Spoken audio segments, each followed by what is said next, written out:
The New Orleans Saints are one of the most frustrating teams in the NFL because since they fired Dennis Allen, they look like how they look in the first 2 weeks of the regular season. And I understand they went against the Atlanta Falcons, and the Atlanta Falcons, they're still leading this division. And they just went against the Cleveland Browns team that is not good this season, but their defense is still very good in my opinion. They still have very good defensive players. They've won their last 2 games. The last game that they lost was against the Carolina Panthers, and that may be a blessing in disguise because when they lost that game, they fired Dennis Allen. When I look at the New Orleans Saints right now, they can still make the NFL playoffs. That's the crazy thing to think about here. And the reason why I say that is because when you look at this division, yes, the New Orleans Saints, they have a tight hold on it, but they're 6-4 as I record this video. If they lose to the Denver Broncos, they'll be 6-5. The Tampa Bay Buccaneers, they're 4-6. The New Orleans Saints are 4-7. So they're still right there in the race. They will have to go on a crazy run to make the NFL playoffs, but it is possible. I have more faith in this interim head coach than I ever had with Dennis Allen. And when you look at the talent, even without Rashid Shaheed and Chris Olave, Derek Carr is not an elite quarterback, but he's not bottom of the barrel. He can go out there and give you very good production. You look at the offense. The offensive line is not fully healthy still, but they're going out there. They're holding up for Derek Carr. You look at this offense the last 2 weeks. Marquez Valdes-Scantling has been their best receiving threat, and it's not even close. He has replaced Rashid Shaheed as that deep threat.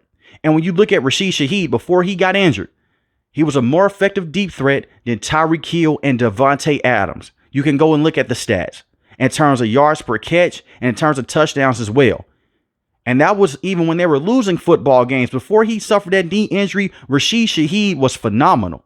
And they went out there and they bring in Marquez Valdes-Scantling, who's done a lot of good things for the Kansas City Chiefs and the Green Bay Packers. But I'm going to give Clint Kubiak a lot of credit. This offense has been able to go out there and put up very good numbers with Derek Carr. With Spencer Rattler, not so much, but he's just a rookie. When I look at MVS, the man went out there against the Atlanta Falcons and gave you very good production.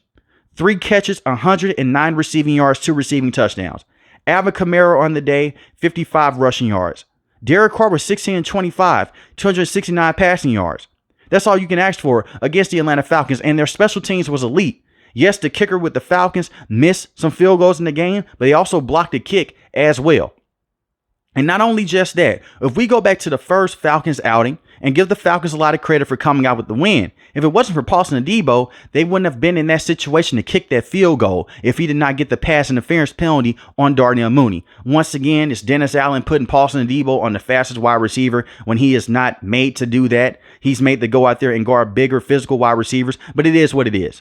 They went out there and they took care of business against the Falcons. So you split with them. Unfortunately, you split with the Carolina Panthers. That may be a game to come back and bite them when they're trying to make a late season playoff push. But against the Cleveland Browns today, remember how I said Marquez Valdes-Scantling has been phenomenal? Well, in the last 2 games, we heard what he just did against the Atlanta Falcons. How did he follow things up this week with the Saints? 2 catches, 87 receiving yards, 1 receiving touchdown. And Taysom Hill was the MVP today. 138 rushing yards, 3 rushing touchdowns. He did throw an interception, but he also had 50 receiving yards as well. They're running this offense through tight ends and through their top wide receiver, Marquez Valdes-Scantling. When Chris Olave comes back, and I believe that he will come back this season. He suffered yet another concussion, but we saw with Tua, he was able to come back. I understand he's a quarterback. He's not getting hit as much as Chris Olave, but Chris Olave is a true number 1 wide receiver. You work him into this system. You expect for this offense to be even better. I'm not saying that the New Orleans Saints will go out there and make the NFL playoffs, but they have a chance to do so. And when I look at this defense, they have played better over the last few weeks. Look at what they did against Kirk Cousins and that offense. Look at what they did against the Cleveland Browns today. Granted, it's Jameis Winston. He's a backup quarterback, but look at what Jameis Winston was with the New Orleans Saints. Chase Young has played better as well over the last couple of games since Dennis Allen has been phased out the picture as well. Cameron Jordan still cannot get to the passer. Cameron Jordan, at this point, he's just collecting money. And I'm sorry, but Cameron Jordan is not going out there and doing what he was able to do 4 to 5 years ago. But you have Carl Granderson, who's a very good pass rusher, Brian Bresee. You have Demario Davis as well. The New Orleans Saints, they have the talent to go out there and do this. But I believe that they're too far behind the 8 ball. And we've seen this over the last couple of years. They'll start the season out hot. In the midway point of the season, they'll go 500 or just a little below 500, and they'll win their next 4 games. And that has been the telltale sign of a bad coach with Dennis Allen, but he's no longer the coach.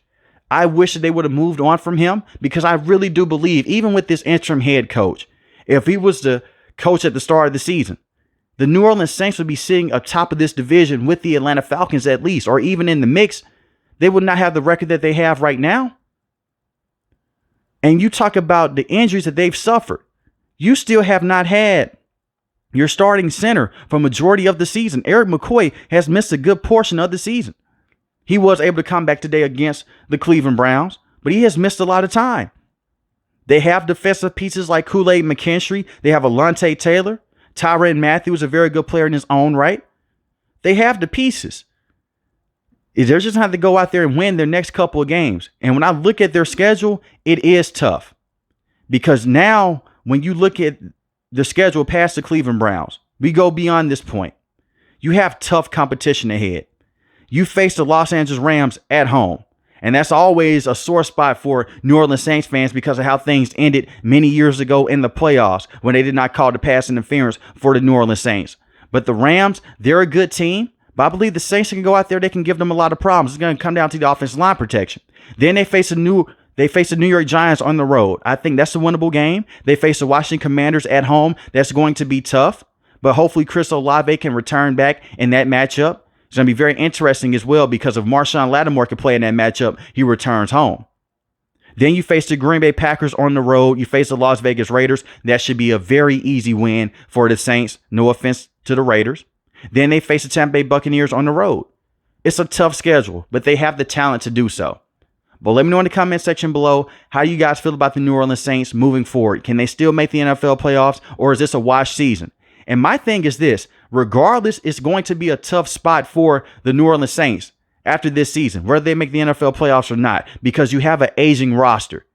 And it seems like the general manager, he doesn't want to go into a rebuild situation. And you have Derek Carr in the books for at least one more season. But just let me know in the comment section below. If you're new to the channel, hit the subscribe button. If you like the video, hit the like button. Most importantly, want each and every last one of you guys stay safe, stay positive. Thanks for watching the video, guys. God bless. Peace.